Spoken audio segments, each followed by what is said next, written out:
শুধু সাহাবায়ে কেরাম নবীজিরে ভালোবাসতেন না, ওই যে উহুদ পাহাড়, উহুদ নবীজিরে ভালোবাসতেন। নবী যখন উহুদের কোথাও বের হইতেন তো উহুদের রাস্তা দিয়ে বের হইতেন, যেন নবীজি উহুদটারে দেখে উহুদ নবীজিরে দেখতো। নবীজি উহুদের পাশ দিয়ে পথ চলতেন।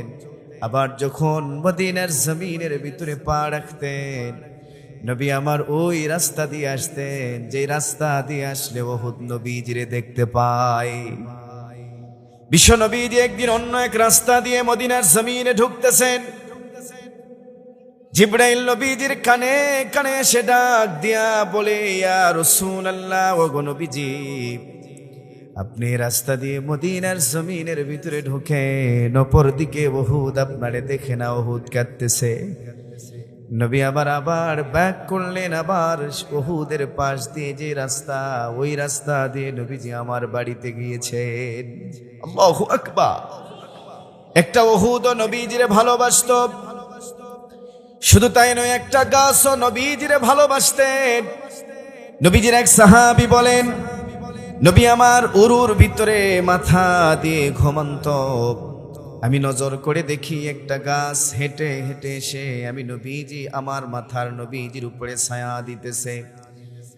দীর্ঘ সময় ধরে সেই জায়গার ভিতরে গাছটি দাঁড়িয়ে থাকলে এরপরে গাছটা আবার মানুষের মতো হেঁটে হেঁটে আপন জায়গায় গিয়ে দাঁড়িয়েছে।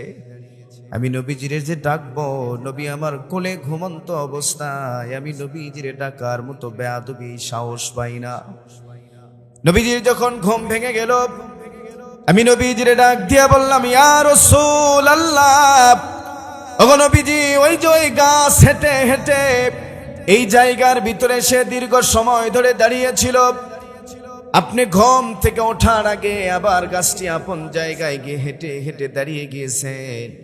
নবী আমার অপেক্ষায় রয়েছেন। দেখে জিবরাইল কি বলে, নবীজির কানে জিবরাইল এসে ডেকে বলে, ইয়া রাসূলুল্লাহ, ওগো নবীজি, গাছটা অনেক দূর থেকে আপনারে দেখতে পায় না, যার কারণে আল্লাহরে বারবার বলি, আল্লাহ, যদি তুমি আমারে অনুমতি দাও, আমি হেঁটে হেঁটে নবীজির কাছে গিয়ে একটু নবীজিরে আমি প্রাণটা ভরে দেখতাম। আল্লাহ পাক অনুমতি দিয়েছেন, যার কারণে গাছটা এসে দীর্ঘ সময় ধরে আপনারে দেখেছে, আবার সেই জায়গায় গিয়ে দাঁড়িয়েছে। একটা গাছও নবীজিরে ভালোবাসত। শুধু তাই নয়, গ্রাম্য একজন ব্যক্তি একটা গুইসাপ নবীজির কাছে নিয়ে এসেছে। বুখারীর হাদিস, হাদিসটি সহিহ।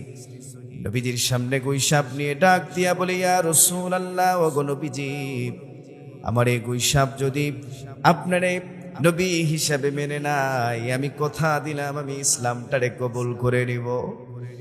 নবী আমার ডাক দিয়া বলে, গুইসাপ, তুমি পরিচয় ওপেন করো, আমি নবীজির পরিচয় দাও।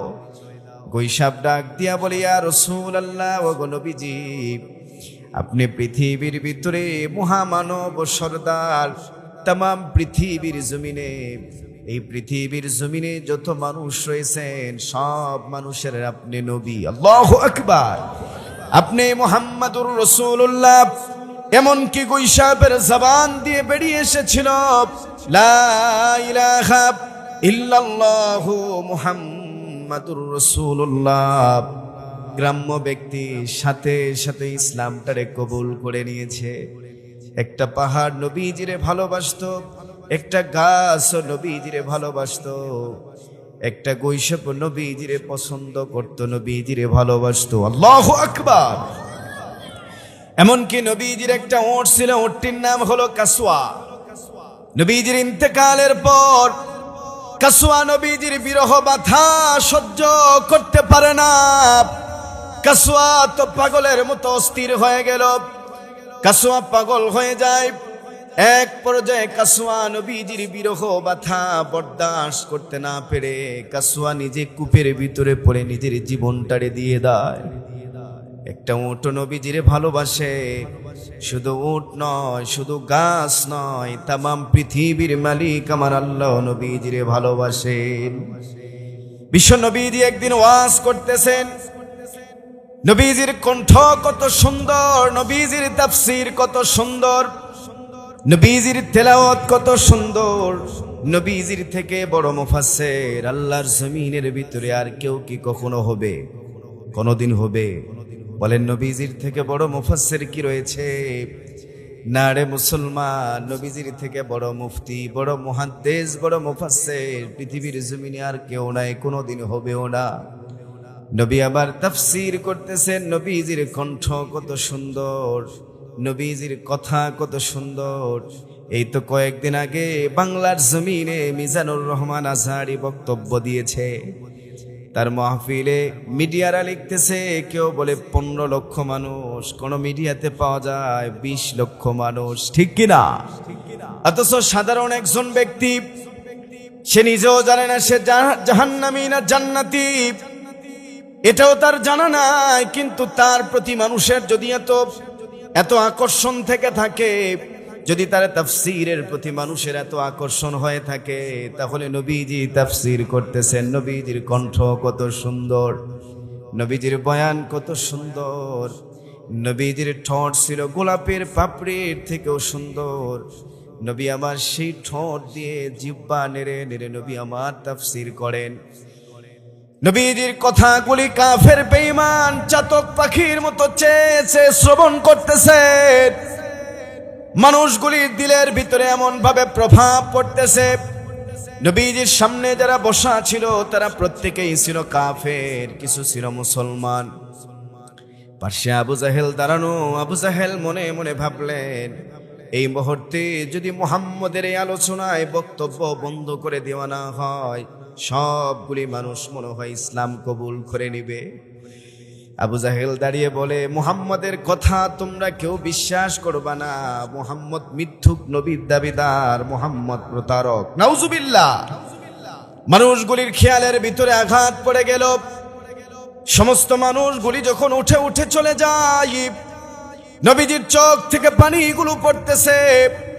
যারা তাফসীর মাহফিলে গত 15 বছর দেখেছি, গত 15 বছরে দেখেছি কত মাহফিলে বক্তাদের কণ্ঠনালী চেপে ধরার চেষ্টা করেছে জালেমরা, ঠিক কিনা? এরা হলো আবু জাহেলের উত্তরসূরি।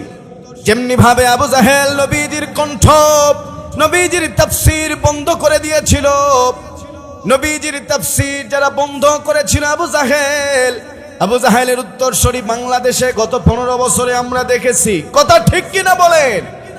এই জালেমরা বক্তাদের তাফসীর বন্ধ করার চেষ্টা করেছিল, বক্তাদের কণ্ঠ চেপে ধরার চেষ্টা করেছিল, তাফসীর মাহফিল বন্ধ করে দেওয়ার চেষ্টা করে, তাফসীর মাহফিলে 144 আইন জারি করে। অথচ কত মাহফিলে দেখেছি, কত রকমের কত মাহফিলে দেখেছি, মাহফিলের সব রেডি, বক্তা উপস্থিত, কিন্তু ওয়াজ করতে দেয় না। আমি নিজেও প্রমাণিত, আমারও কত মাহফিল যে বন্ধ হয়েছে। এরকম মানুষ গত 15 বছরে আপনারা দেখেন নাই? নবীজির তাফসীর বন্ধ হয়ে গিয়েছে, মানুষগুলি যখন উঠে চলে যায়, মানুষগুলি চোখের পানিগুলো পড়তেছে, নবী আমার নিজেও কাঁদতেছেন। নবীজির কান্না, নবীজির চোখের পানিগুলো দাড়ি মোবারক ভিজে ভিজে বুকের ভিতরে পড়তেছে।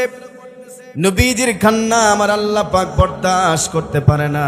আমার আল্লাহ নবীজির আরো আদর করে ডাক দিয়া বললেন, ইয়াসিন ওয়াল কুরআনিল হাকীম ইন্নাকা লামিনাল মুরসালিন আলা সিরাতিম মুস্তাকিম। আল্লাহু আকবার। এ যুবক জবান খুলে বলো ভাই, আল্লাহু আকবার।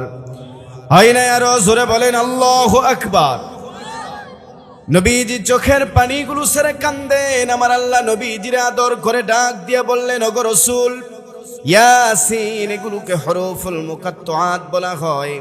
আল্লাহ পাক পরের আয়াতে বলেন, ওয়াল কুরআনিল হাকীম, আমি হিকমতপূর্ণ কুরআনুল কারীমের কসম করে বললাম, ইন্নাকা লামিনাল মুরসালিন। ওরা বলেছে আপনি নবী নয়, আমি বললাম আপনি একজন সত্য পয়গম্বর। আলা সিরাতিম মুস্তাকিম, আপনি সিরাতে মুস্তাকিমের উপরে অটল। ওগো নবীজি, আবু জাহেল বলেছে আপনি নবী নয়, এই কারণে আপনি কান্দেন। আমি আল্লাহ বললাম আপনি একজন সত্য পয়গম্বর, সত্য রাস্তার উপরে প্রতিষ্ঠিত। আল্লাহু আকবার।